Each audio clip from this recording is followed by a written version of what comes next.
Hey friend, please subscribe. 1 second for you. Big deal for me. They didn't even turn the engine off. Just pulled into the gravel drive, told me to grab my backpack, and said they'd be back before school starts. My mom waved like it was a daycare drop-off. My dad didn't even look at me. That was the summer I got parked on a farm. Quick note before we jump in, drop a comment with the city or country you're listening from. It helps us see where everyone's tuning in and plan the best time for new stories. Thanks for watching Revenge by Frank. All right, let's get started. My name is Dean Nolan. I was 9 years old that summer. Back then, I was still Gordon, Dean Gordon. We lived in Omaha, Nebraska, until the day my parents drove me west to my grandparents' place out in Scottsbluff County. Boyd and Arlene, my mom's parents, ran this dried-out patch of land with a few rows of alfalfa and too many chickens. No dogs, no kids, just dust and silence. They put me in the back bedroom with a twin bed, one shelf, and a ticking clock I couldn't find. No one ever said why I was there. At first, I figured maybe it was just a rough patch. I asked when I'd see Mom and Dad again. Grandma said, "Couple months, honey. Don't fuss." Grandpa just muttered about chores. The weeks passed. I fed chickens, hauled buckets, learned not to talk during dinner. The sunsets were always burnt orange, and the air stuck to your arms like dry glue. I didn't ask questions, not at first. I didn't want to get in trouble for existing. Labor Day came and went. They didn't show. I asked again. "They'll come get you after Thanksgiving," Grandma said, eyes on her crossword. Thanksgiving passed. "After the holidays," she mumbled. Then nothing. I called every number I had, Mom's cell, Dad's work line, the home phone, mostly deadlines. One time, someone picked up and hung up fast. No breath, no voice, just a click. I told Grandma. She said, "They're busy," like I'd asked her for a soda or something. I knew something was wrong, but I didn't have the words yet. I asked the neighbor down the road, a woman named Joanne, if she could drive me to the sheriff's office. I tried to file a missing persons report, made it halfway through the form before Grandpa stormed in, red-faced, and yanked me by the arm. "You're making a scene," he growled all the way home. I didn't cry. I just stopped talking. Getting into school was its own mess. We had to go 3 times. The office lady asked, "Why aren't your parents here?" I looked at Grandma. She looked at the clock. No one answered her. One night I heard Grandma whispering in the mudroom, phone pinned to her cheek. "He's doing okay in school," she said. I ran in barefoot. "Mom," I yelled. The line went dead. "Why didn't you tell me she called?" I shouted. Grandma didn't even look at me. "Go to your room." A week later, they packed my things into one green duffel and put me in the car with a stranger. Her name was Terry Nolan, my mom's cousin by marriage, but I'd never met her. She picked me up in an old Ford wagon and drove me to Gehring. She made me a sandwich, showed me a spare room, said, "You're not a problem to solve." And that was it. No sermon, no big talk. Terry didn't treat me like glass. She just left the door open. A year later, after I started clenching my jaw in my sleep, she made me start seeing a counselor at the college clinic. I didn't argue. I was too tired for that. After that, I wrote everything down. Dates, names, phone calls. Because I learned real quick. Grown-ups forget a lot, and I couldn't afford to. By the time I turned 14, I knew 2 things for sure. My parents weren't coming back. And the only person who wasn't lying to me was the woman who wasn't tied to me by blood, only by choice. And choice is a stronger kind of family than the kind that leaves you with chickens and a ticking clock. Terry kept things simple. Bills got paid, dinners got made, and nobody raised their voice in that house unless the smoke alarm went off. She didn't hover, didn't pry, just watched the edges, like a good goalie. I knew I could breathe around her, but I also knew she noticed everything. Junior year, she walked into my room and said, "I need you to request your school archive, attendance stuff, contact logs, could help with scholarships." I didn't question it. I printed the request, signed it, and gave it to the front office the next day. 2 weeks later, a manila envelope showed up on our doorstep, addressed to me. We opened it at the kitchen table. Inside was a stack of printouts, report cards, notes from teachers, generic district forms. One page in the middle hit like a pipe. Letterhead, Scottsbluff County Middle School. Date, October 18th, 2009. It said the school had made 6 attempts to reach Patricia and Russell Gordon. No response. Educational neglect concerns were raised, the principal had written. It was formal, typed, and cold. But the message was clear. Nobody came for me. My throat got tight reading it, like someone had just described a bruise I didn't know was visible. Terry scanned the letter and slipped it into her home filing cabinet. "This is for you," she said, not looking up. "Not against anyone. You might need it one day." I nodded and folded the rest of the paperwork back into the envelope.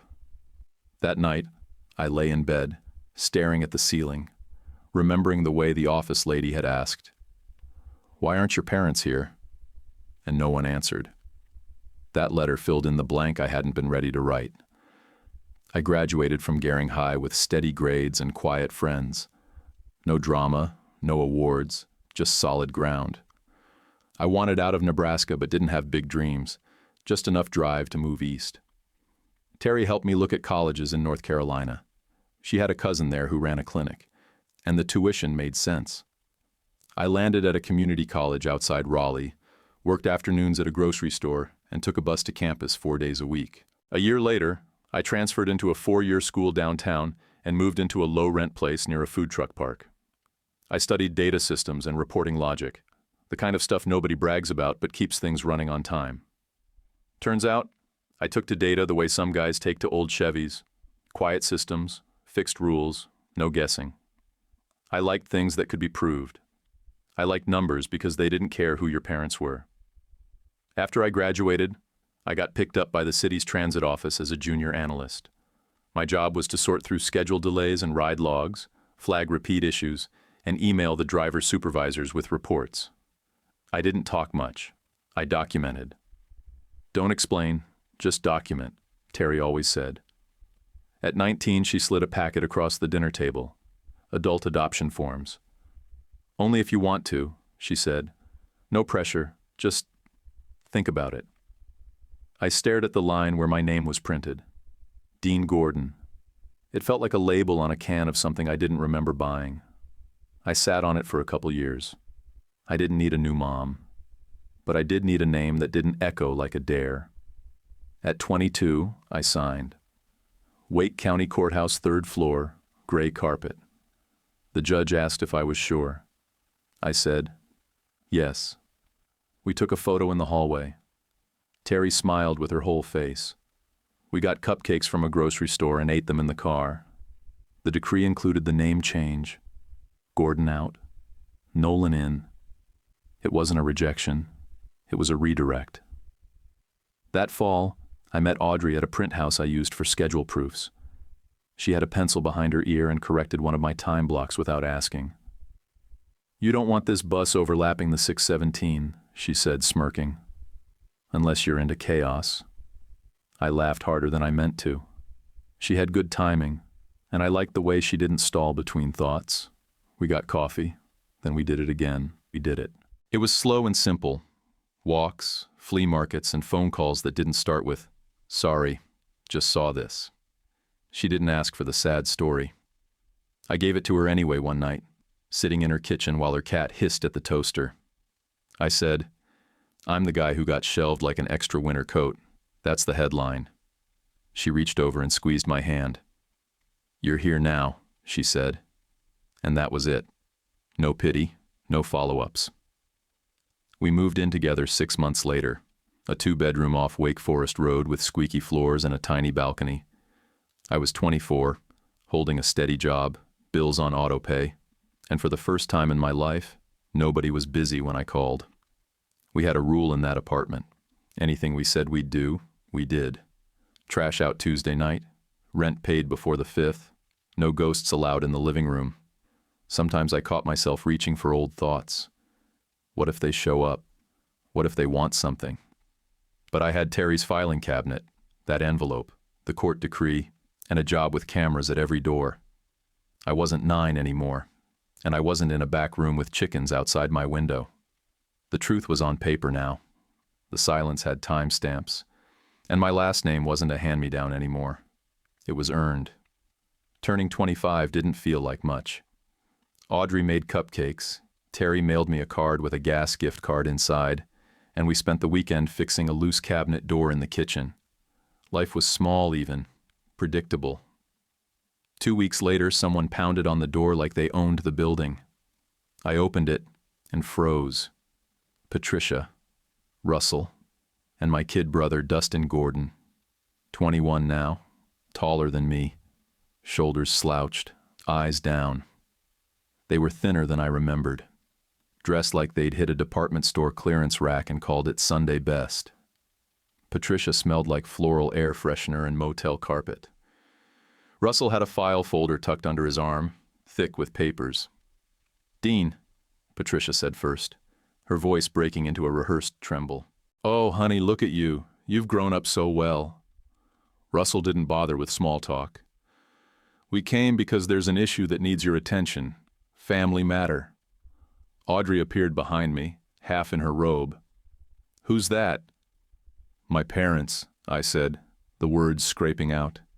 "From a lifetime ago." Russell cut in before she could speak. "We've been in a cash flow cycle that went south," he said, flipping open the folder. "A temporary squeeze. We joined an investment circle that was supposed to handle our debts, but someone mismanaged funds. Classic fraud. We're victims here." Patricia's eyes welled up. "It's been awful. We've been trying to stabilize things for Dustin. He's in college now, private university out of state." Dustin shifted like he wanted to disappear. Russell pulled out a printed payment plan and laid it flat on my kitchen table. "Parent plus loan," he said, tapping the numbers. "For your brother's first year after transferring. $8,460. Just this semester. Manageable." I stared at the paper. The black ink looked smug. "You're a numbers guy," he went on. "This is leverage, Dean. You help us with this, and we can handle the rest. It's for your brother. You always cared about him." Patricia dabbed her eyes with a tissue, nodding like they were tag-teaming a pitch. "We thought you'd understand." I didn't sit down. I didn't touch the paper. "Why are you here now? After 16 years? Russell smiled, that same tight smile I remembered from when he used to talk himself out of tickets. "Statute of limitations doesn't cover family duty." Patricia said softly. "We could seek a court order if you force us to. We'd rather keep this private." That was it. The tone. Not guilt, not apology. Entitlement. I laughed once, sharp and ugly. "Get out." Patricia flinched. "Dean, please, we're just trying to rebuild." Russell gathered his folder, eyes flicking toward Audrey like she might intervene. "You'll regret this," he said. "Family always finds a way back to each other, sometimes through court." Dustin finally looked up. His face was pale, jaw tight. He didn't speak until they were halfway down the walk. Then he mouthed, "I'm sorry." I stood at the door until they drove off, headlights bouncing down the street. My hands were shaking so bad I had to set my coffee cup down. 10 minutes later, my phone buzzed. Unknown number. "They made me ask you. Please don't say yes." "D?" I read it twice. Then I took a screenshot, emailed it to myself, and added Terry to the thread with the subject line, "Contact, May 12th, financial demand." Audrey watched me from the couch. "You okay?" I nodded, lying through my teeth. "Just tired of being the grown-up in rooms I didn't ask to be in."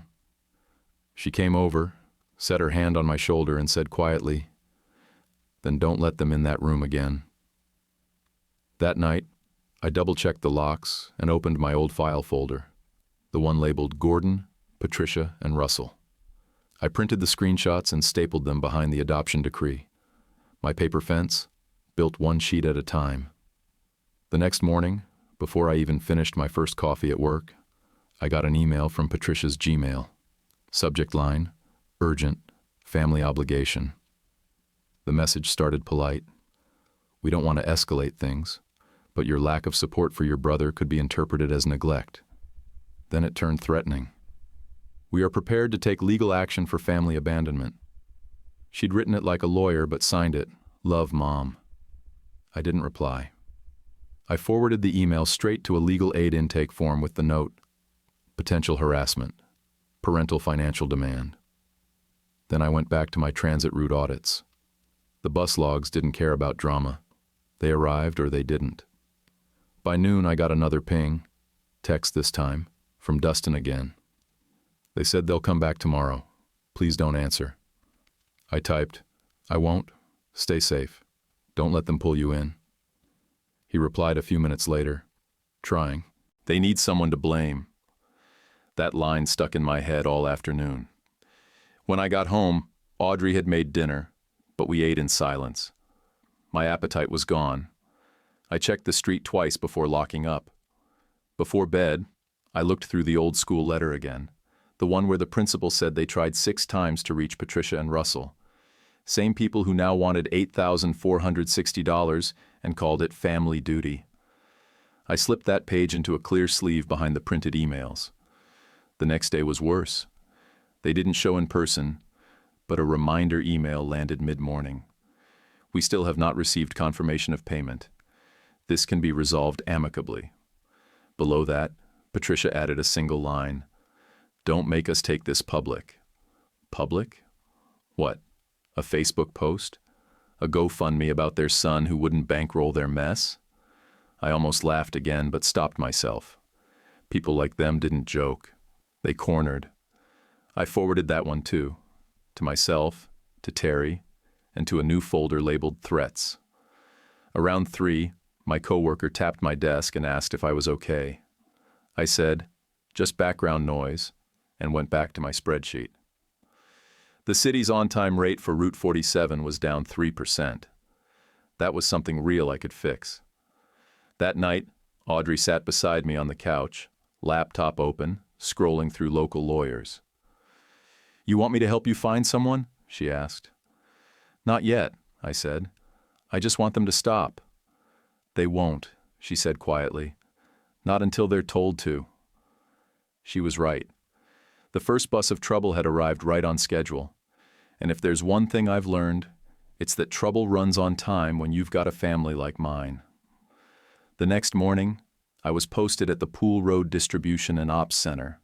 Concrete floors, rows of driver cubbies, whiteboards full of routes and service alerts.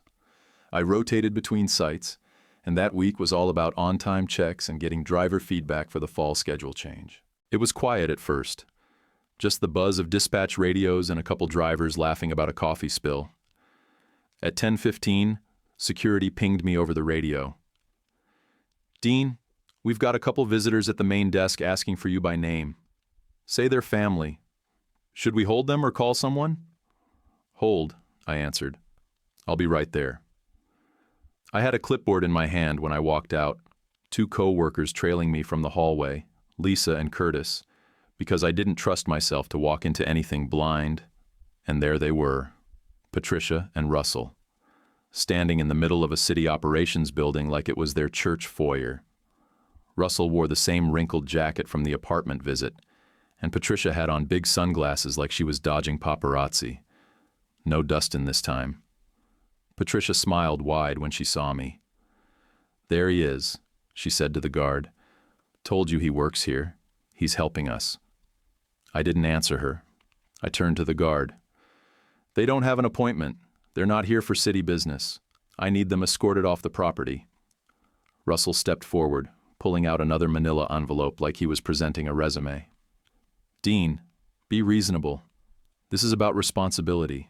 We're your parents. This kind of avoidance doesn't look good. I didn't reach for the envelope. You're trespassing, I said flat. You've already contacted me multiple times. This is documented. He raised his voice and held the folder higher. You think you're better than this? We created you. You owe Dustin. He's trying to succeed. You're the man of the family now. I saw Evan, my supervisor, step out of the glass-walled office behind me. He didn't interrupt, just stood still with his arms folded, watching. Patricia leaned in like we were chatting over dinner. "We'll talk calmly. It doesn't have to be like this." I kept my voice steady, even though I could feel my hands shaking under the clipboard. "There are cameras on every entrance and hallway. This will be reported," Russell snapped. "You think calling security makes you safe? We're not criminals. We're your blood." I didn't flinch. "That's not how any of this works." I turned to the guard.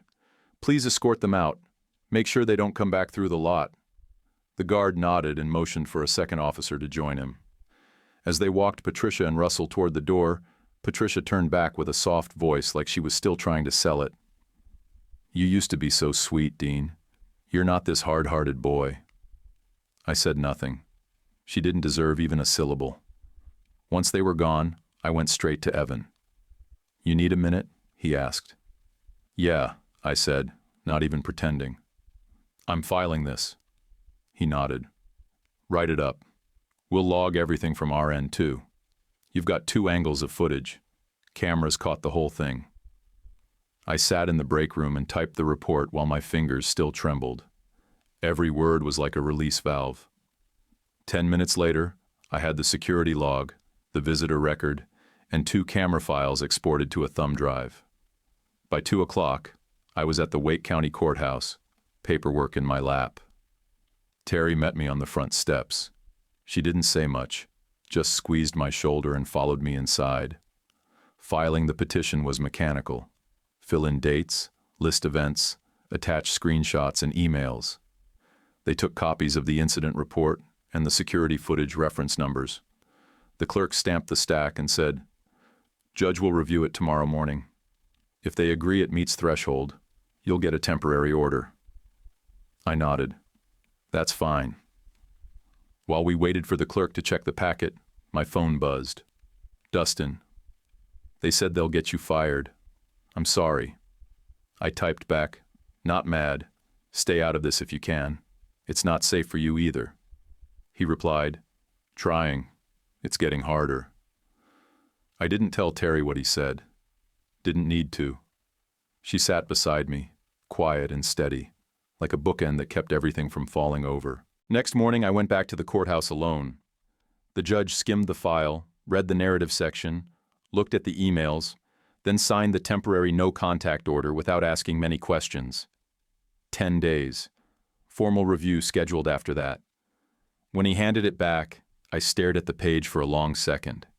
It felt flimsy, just regular paper, but I swear the weight of it settled across my chest like armor. The kind that doesn't shine, but still works. I scanned it the second I got home, sent copies to Terry, to my Gmail archive, and to the city HR department with subject line, "Active no contact order, May incident, distribution site."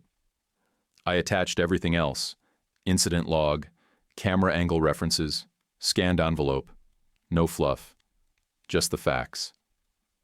That night, Audrey and I didn't cook. We got Thai takeout and ate it cross-legged on the living room floor with the news on mute. I was halfway through my noodles when I said, "I'm not paying. Not $1. Not ever." She looked at me, steady and calm. "Good. That's what they want. A crack in the door. They're not getting it." She leaned her head on my shoulder. "Then we're good." Outside, the porch light flickered once and stayed on. I sat there a few minutes longer, staring at the locked door like it might start rattling again. But it didn't. Not that night. And now I had paper. Not just history. Protection.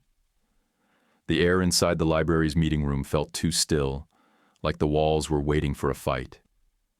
I sat across from 2 empty chairs, elbows on the table, phone flipped face down beside a yellow notepad. Terry sat to my left, hands folded, calm like she always was when things got ugly. Our friends Alan and Kendra filled the other seats, here as witnesses, not for backup, just verification. We'd reserved the space near Crabtree, listed the no-contact exceptions on paper, and checked the language with a legal aid paralegal. 1 meeting, controlled setting, 30-minute cap. Terry had said, "You've earned a shot to say your piece. Not theirs. Yours." I hadn't replied. I just pulled the old flip phone out of a box from Gehring and charged it overnight. Still held power somehow. Still held 2 voicemails labeled Mom. My handwriting. Shaky. From another life. At 2 o'clock sharp, the door opened. Patricia walked in first, eyes red before a single word left her mouth. Russell followed, posture stiff, mouth in that tight line he always used before a fight. Patricia started crying the second she sat down. Not sobbing, just weeping on cue. "We didn't abandon you, Dean. Times were impossible back then. We were trying to survive. You were older, more resilient." Russell added, "We made a hard call, but it wasn't heartless." I didn't argue. I didn't move.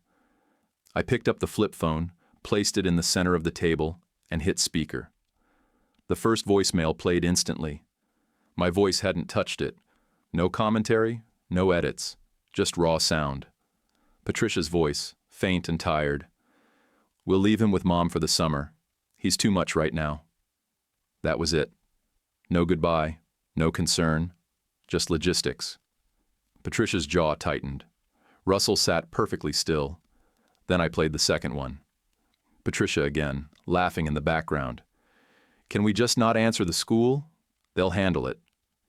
Game show sounds played faintly behind her voice, someone cheering for a contestant. I let the silence hang after it ended. No commentary. Just the weight of it. Then I pulled out a printed sheet of paper and slid it across the table. "The school tried to contact you 6 times, I said. October 18th, 2009. Principal documented it. Patricia's face crumpled fast, crying again, this time harder. "We thought you'd understand," she said through her hands. Russell straightened up like he'd been waiting to get to the point. "That's not what this is about anymore.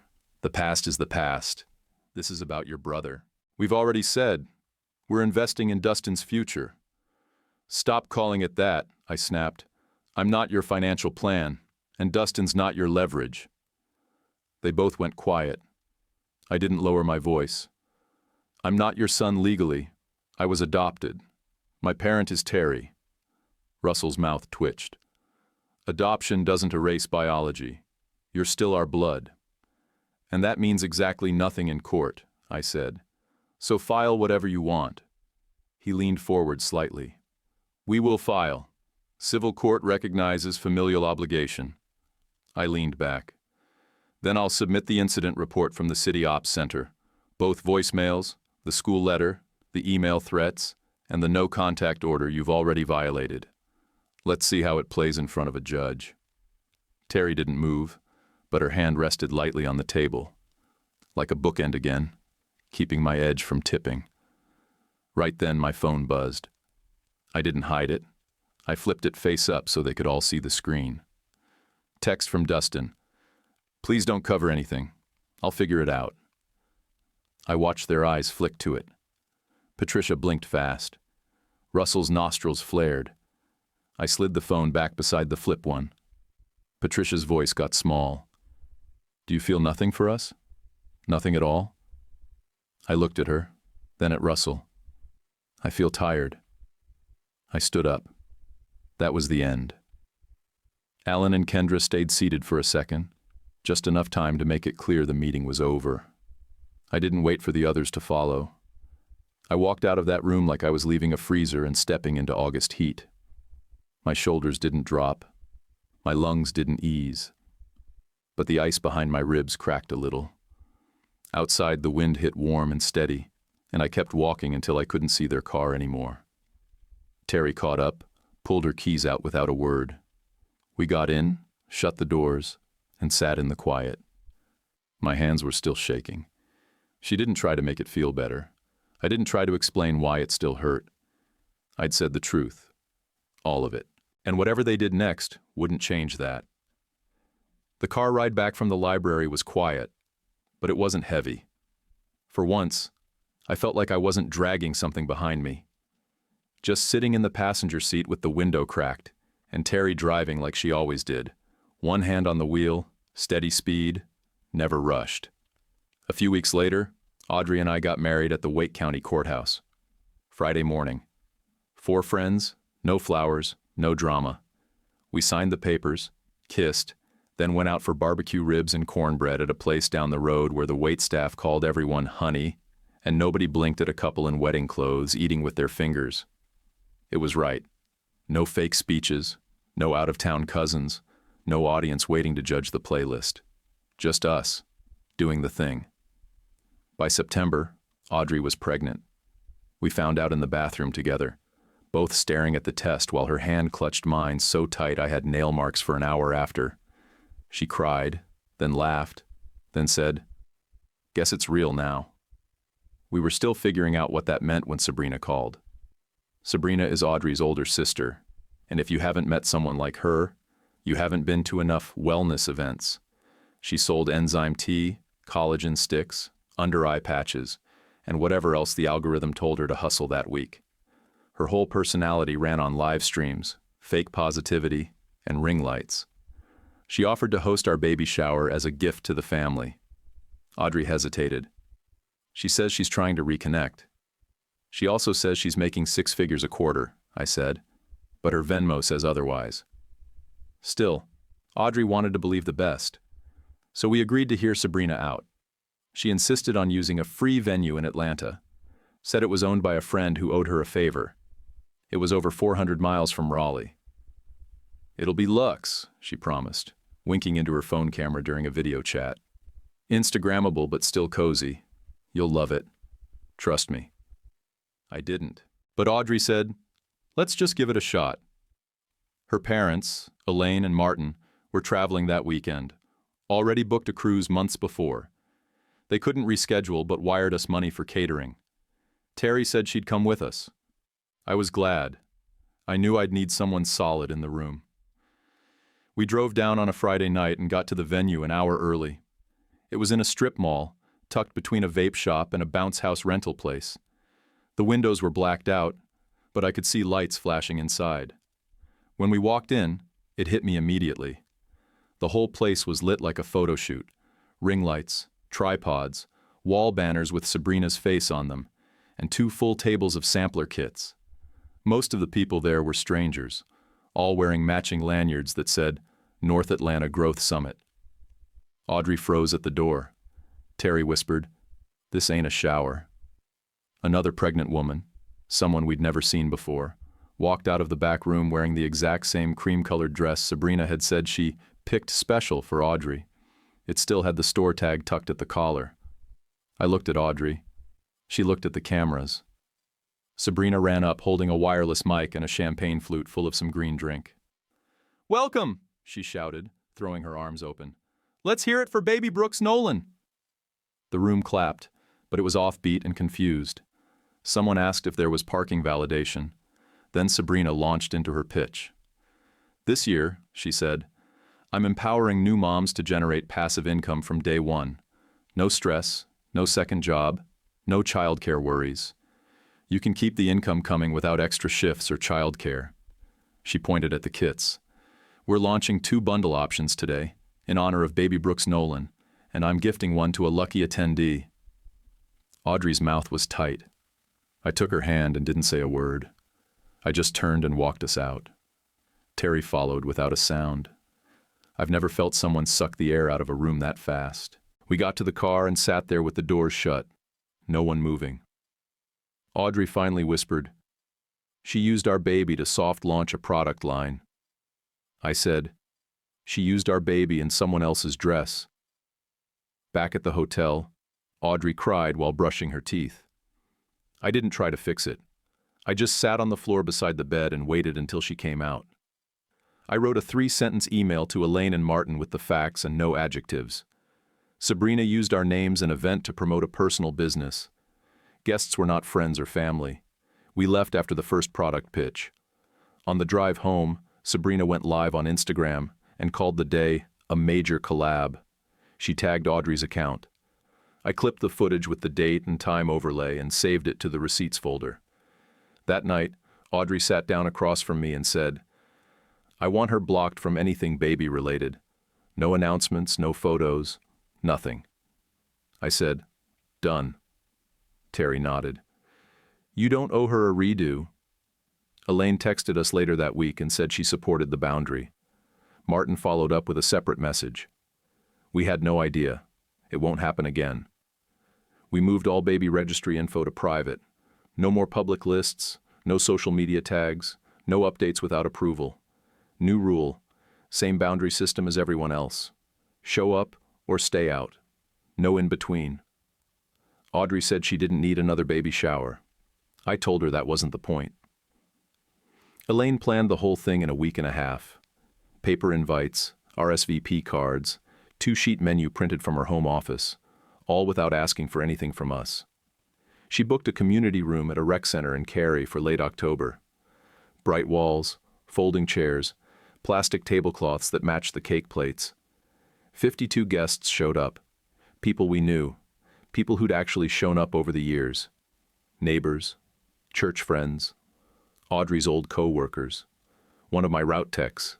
No lanyards, no lights. Just real humans bringing banana bread and store-bought cookies in plastic clamshells with yellow sale stickers still on the sides. Audrey wore a light blue dress and her favorite white sneakers. Her belly was just starting to look obvious. She kept smoothing the fabric and adjusting her hair, but she was glowing the whole time. Everything smelled like vanilla candles and coffee in cardboard cups. No cameras, no live stream, no affiliate links taped to the walls. Terry brought deviled eggs.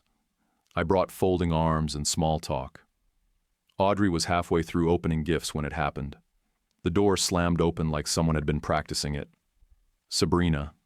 She came in loud, jaw already clenched, makeup perfect, nails done, voice full volume.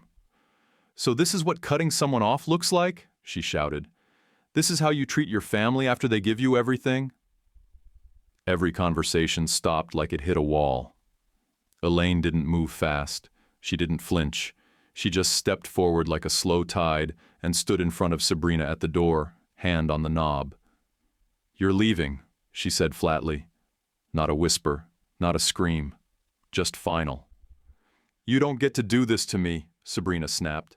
"After Atlanta, you froze my accounts. You canceled my health insurance. You told the family I'm unstable." Elaine blinked once. "Nope, we stopped paying for your chaos. That's not the same." Sabrina tried to push past her. "You're abandoning a single mom. And for what? A baby shower that doesn't even include me?" Audrey stood frozen next to the gift table, wrapping paper in her lap, eyes locked on the floor. I was holding a plastic plate of cheesecake and crackers. My mouth went dry. The heat that rose in me wasn't new. It was old. That specific kind of shame that didn't belong to me but tried to live in my skin anyway. Elaine didn't budge.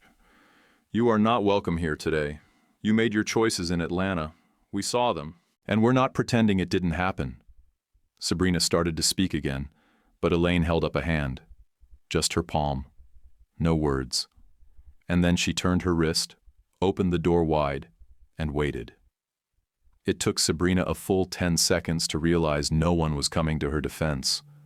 No one was clapping. No one even looked at her. She turned and walked out, slammed the door behind her. The silence afterward felt like it had corners. Everyone looked at Elaine.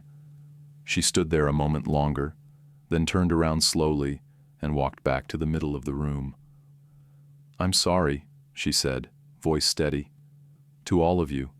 Especially Audrey and Dean. That shouldn't have happened. But it needed to end." I nodded once. That was enough. I checked my watch, wrote the time down on the back of the napkin under my plate, logged the names of 2 people who were standing near the door, and heard the whole exchange, folded the napkin, slid it into my jacket. I don't carry anger well. I carry facts. The rest of the shower went on, lighter somehow, like someone had cracked open a window. Audrey laughed during one of the guessing games. Terry told someone the deviled eggs were store recipe, and I saw 3 people sneak seconds. That night we had dinner at Elaine and Martin's place. Meatloaf, mashed potatoes, ginger ale in tall glasses. Normal. Afterward, they pulled us aside. "We're freezing any help we've been giving Sabrina," Martin said.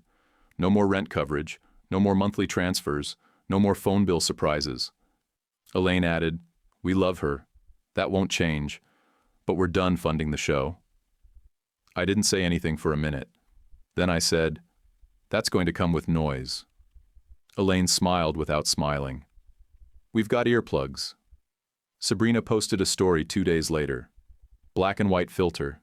Sad piano music. She implied that her sister stole her moment and that jealousy runs deep when your light shines too bright.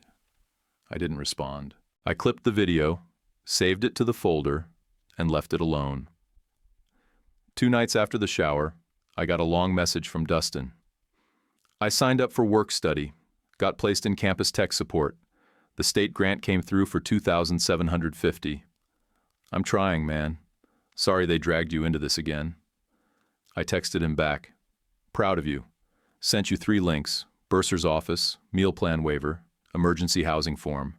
Call financial aid direct, not through Patricia. You got this." He replied with a thumbs up and said, "Already started the forms." For once, when my phone buzzed, I didn't brace. It wasn't a trap. It was traction. 2 weeks later, Audrey was folding baby clothes on the couch when she paused and said, "Hey, did you ever see a box with the baby monitor in it?" I looked up from the laptop. "Yeah, your coworker's gift, right? That and the car seat base?" She nodded slowly. "And the blanket from Diana. The one she said her aunt knit." I opened our registry dashboard and checked. All 3 were marked as delivered 4 days ago, while we were at the OB appointment. I pulled the security footage from our building's main camera. No box, no drop-off, no delivery truck on the feed between noon and 2. Audrey leaned forward. "I know Diana didn't lie. She even texted to ask if we got it. Said it was wrapped in that custom paper from my print shop friend." I sat back, staring at the order IDs. "Let me check something." Later that night, I got a text from Alan with a link to an online resale listing. "Hey, does this look familiar?" The photo hit like a brick.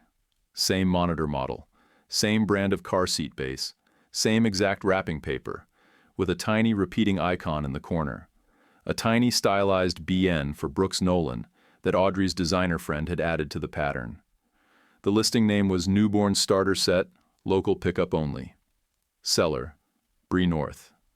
I didn't need to guess. Sabrina's email handle was bree.northwell something. She'd used it in a group chat once. Bree North wasn't subtle. Pickup spot was a Target parking lot in Garner. I didn't say a word to Audrey that night. I just took 3 screenshots, printed them, and circled the watermark on the paper. Next morning, I messaged the seller through the platform, said I was interested, needed the bundle as a surprise for my wife, and asked if I could inspect the items in person before purchase. She replied within 20 minutes. "Sure, I'll be there after 4. Look for a gray Kia Soul." At 4:10, I parked 2 rows back and waited. When the Kia pulled in, I walked over and knocked on the window.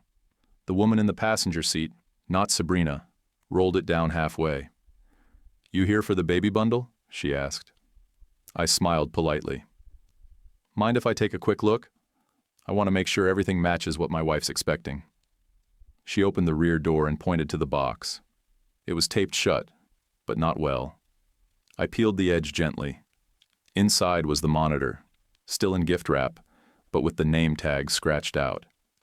To Baby Brooks Nolan, had been blacked over with a permanent marker, like someone had tried and failed to pretend it hadn't existed. The blanket was folded underneath. Hand-knit, soft cream yarn, same pattern Diana had described. I closed the box and stepped back. "I think you've been sold something that wasn't hers to sell," I said calmly. "These were stolen from my doorstep. I'm not calling the cops, but I do need 3 photos of the box for records." She blinked. "Wait, what? This isn't mine." I was just helping her offload extra stuff. "I believe you," I said, "but I'm not letting you pay for it." She shrugged. "Okay, whatever. Not my fight." I took the photos and stepped away, then dialed Elaine. Martin and I were parked across from Sabrina's apartment complex by 6. We didn't knock. We waited. When she pulled in, her eyes caught our car, and her whole body tensed. She braked halfway into the drive, threw it in reverse, and started backing out. Elaine's SUV cut her off smooth. She got out, slammed her door, and walked up to Sabrina's window. "You're not going anywhere," she said. "Get out." Sabrina didn't move at first. Then she rolled down the window. "You're stalking me now?" she snapped. "Nope, I'm here because I'm done," Elaine said. "You will return what's ours. You will stay away from Audrey. You are not the victim here." Sabrina opened her mouth, then pivoted. "I didn't sell anything. A friend's assistant was helping me ship stuff. Maybe she got confused." I stepped forward and held up the printed photo of the wrapping paper. Audrey's designer friend put a micro logo in the bottom right corner. You wouldn't know that unless you'd cut the paper yourself. Sabrina went silent. Martin pulled out his phone, tapped a few buttons, then looked at her. "Your phone line's canceled. Effective now." Sabrina looked stunned. "Are you serious?" He didn't answer, just turned and got in the car. Elaine didn't say another word. She followed. I stood there for a few more seconds, then turned and walked back to my car. That night I filed a report with the online platform. Short message. Attached screenshots, timestamps, photo of the altered name tag. Then I locked our registry. Pickup only. No mail. No loopholes. When I got home, Audrey was sitting on the porch in a hoodie and wool socks. I sat beside her and didn't speak. She slid her hand into mine. "Did you get it back?" she asked. "Yeah," I said. "All of it." "Did she try to lie?" "Of course." Audrey didn't cry. She didn't even blink hard. She just stood, said, "Let's go for a walk." We walked around the block twice, didn't talk much, counted cracks in the sidewalk and laughed once when we passed a man walking a cat on a leash. It was cold, but it helped. We were still standing. That counted. The hearing was set for Wednesday at 9:30 sharp. I was there by 8:40, dressed in clean slacks and the button-up Terry ironed the night before. She offered to come, but I told her no. I needed to say what I had to say without anyone steadying the room for me. I checked in with the clerk and sat in the hallway with my folder on my lap. Inside it, the incident report from Poole Road, 2 screenshots from the surveillance cams, both voicemails, the school letter from 2009, my adult adoption decree, and a neatly typed page listing every contact date, call, text, and drop-in they'd made since May. Patricia and Russell showed up at 9:12. They wore muted colors like they thought that would help. Patricia was holding a printout and whispering to Russell with that same coached sympathy she always wore when she needed something. I didn't speak. I didn't look at them. Just stared straight ahead until the bailiff called my name. Inside the courtroom, the judge, a man in his 60s with a worn voice and tired eyes, asked for both parties to confirm their names. We did. Then he turned to me. "You filed this petition," he said. "Tell me what you're asking for." I stood. "I'm asking for no contact, no showing up at my job, no emails, no third-party messages, no requests for money on behalf of anyone else." The judge nodded. "And you've documented the prior contact?" "Yes, sir," I said, and passed him the folder. He opened it and flipped slowly, eyes scanning. He paused on the photo stills from the operations center, then again on the letter from the principal. Patricia spoke next. Her voice was soft but practiced. "We've had a misunderstanding. I only wanted to talk to my son. We've had no malicious intent." Russell cleared his throat. "Dean embarrassed us at the public library. We tried to resolve things in private. He made them public." The judge didn't look up. He finished reading, closed the folder, and said calmly, "I'm granting the order. 6 months, effective today. No contact, no third-party communication, and no approaching his workplace. Any violation of this order will be considered a misdemeanor." Patricia started to say something, but the judge cut her off with a hand wave. This is done. He passed the signed paper to the clerk and stood. We all exited in silence. Outside, I stepped into the lobby and let my back hit the wall. I didn't breathe for a full minute. Then I spotted Dustin standing by one of the pillars, arms crossed, looking out the glass front doors.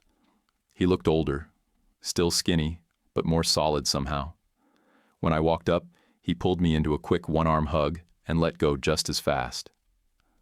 "I got a job in campus IT," he said quietly. $13.50 an hour. It's not much, but it'll cover books and phone. He pulled an envelope from his jacket pocket and handed it to me. "For your records." It's a printout of texts where Mom pretended to be me.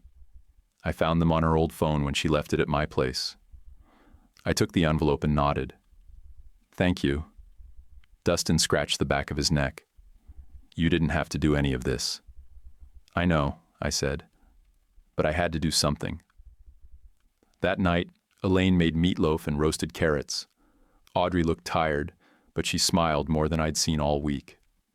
After dinner, Elaine and Martin pulled us aside in the kitchen. "We made our own line in the sand," Martin said. "Sabrina's cut off. No rent fills. No more grocery cards. No invites until she apologizes and makes it right." Elaine added, "We should have done it sooner. We're not going back." I said, "She's going to try to spin it." Elaine replied, "She already has, but we're not watching anymore." That night, Sabrina went live again. She cried under a rose filter and said Audrey had poisoned the family tree, claimed she'd been publicly disowned for speaking her truth. I didn't comment. I flagged the video, saved the link to our receipts folder, and blocked the account. Then I sat down and wrote Dustin a one-paragraph plan. Apply for spring grants before December 12th. Start a payroll savings transfer, $25 per paycheck.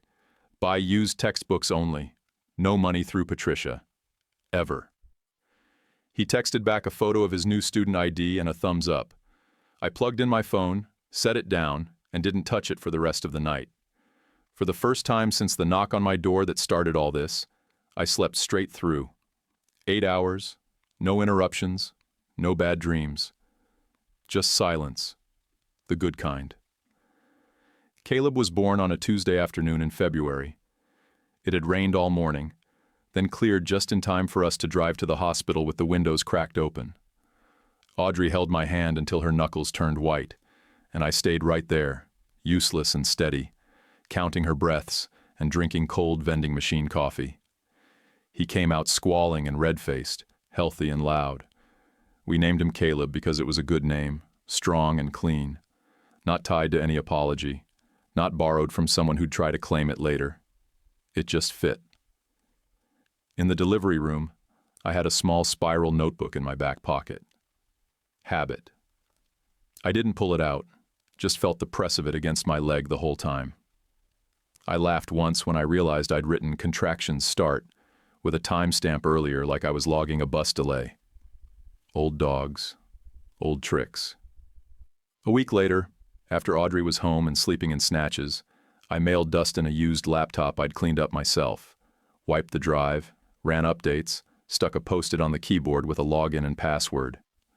Inside the box, I added a sheet of numbers: financial aid office, work-study coordinator, bursar's desk, each labeled clearly. At the bottom I wrote, "No strings, use what helps, burn the rest." He called 5 days later. "They actually listened to me," he said. "I explained everything. Got another $1,100 in grant aid." I could hear the pride in his voice, the surprise too, like he wasn't used to being treated like a person. "You did that yourself," I said. "Now keep going."